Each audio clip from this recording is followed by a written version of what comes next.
Terima kasih atas waktu yang telah diberikan. Saya Hima Santani, NIM 142, akan mewakili kelompok 1 untuk mempresentasikan substruktur tahan gempa dan anti banjir. Pondasi tahan gempa. Yang pertama, Seismic Isolation Bearing. Seismic Isolation Bearing atau biasa dikenal dengan bantalan karet tahan gempa, ini merupakan teknologi inovasi yang bisa melindungi bangunan dari efek guncangan atau getaran dari gempa bumi dan hempasan angin, di mana bantalan ini atau seismic isolation bearing ini berada di antara pondasi dari bangunan. Ini adalah foto dari seismic isolation bearing.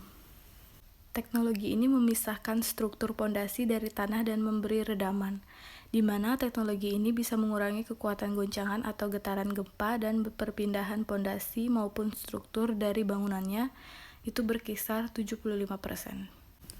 Seismic isolation bearing atau bantalan karet tahan gempa ini telah digunakan di bangunan bertingkat di Amerika Serikat, itu tepatnya di USC Hospital Los Angeles. Selain digunakan pada bangunan, seismic isolation bearing ini juga bisa digunakan di struktur berbentang panjang seperti jembatan yang dimana bisa meredam atau mengurangi goyangan akibat angin atau getaran akibat lalu lintas. Di mana penggunaan seismic isolation bearing pada jembatan telah digunakan di Indonesia, tepatnya itu di LRT Jabodetabek. Ini adalah jembatan yang berada di LRT Jabodetabek yang sudah menggunakan teknologi seismic isolation bearing. Bantalan yang digunakan untuk melindungi dari goncangan gempa bumi dibuat dari kombinasi lempengan karet alam dan lempengan baja. Karet alamnya berfungsi mengurangi getaran akibat gempa bumi, dan sedangkan lempengan baja digunakan untuk penambah kekuatan bantalan karet sehingga penurunan bangunan bertumpu di atas bantalan karet tidak besar. Bisa dilihat gambar ini. Ini adalah bagian-bagian dari seismic isolation bearing. Yang pertama ada top loading plate. Itu adalah plat bagian atas yang bertemu dengan kolom dari bangunan. Yang kedua ada bottom ceiling steel plate. Itu plat baja penyenggel bawah. Dan selanjutnya ada bottom loading plate, itu plat bagian atas yang bertemu dengan pondasi. Dan yang terakhir itu ada rubber cover, itu adalah penutup dari seismic isolation bearing yang terbuat dari karet.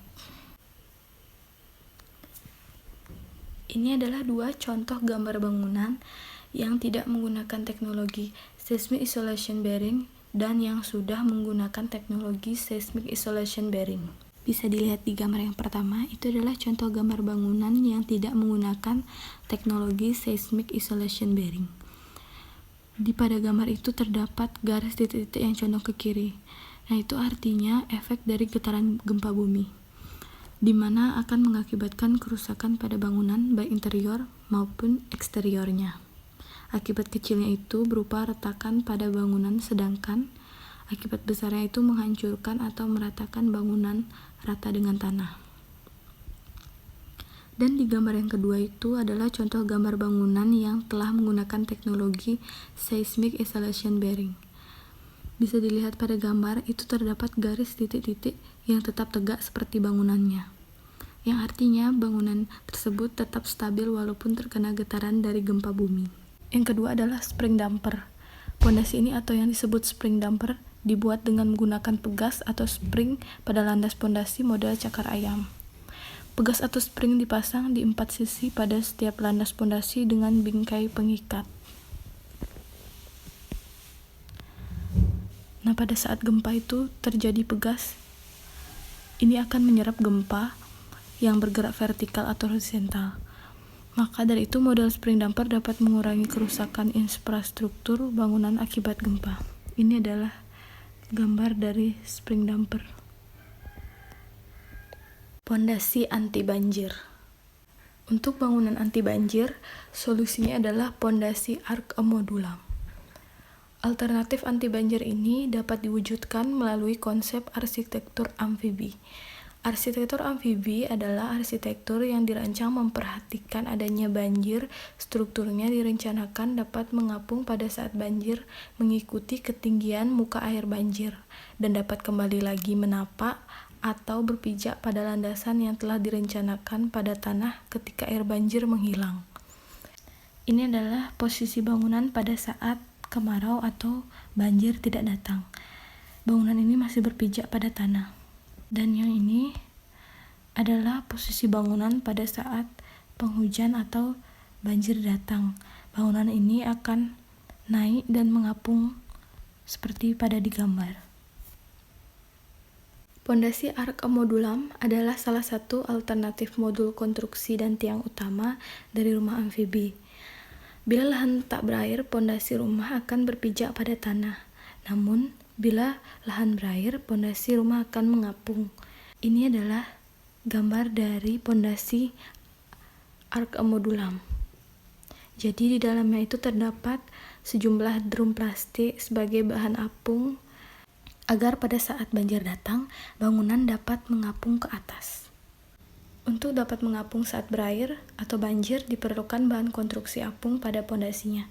Yang pertama ada styrofoam, drum plastik, batang kayu, bambu, pipa VPC, plat baja berbentuk tabung silinder dan balok, botol plastik dan galon air, dan yang terakhir plat beton kedap air dan berongga berbentuk balok.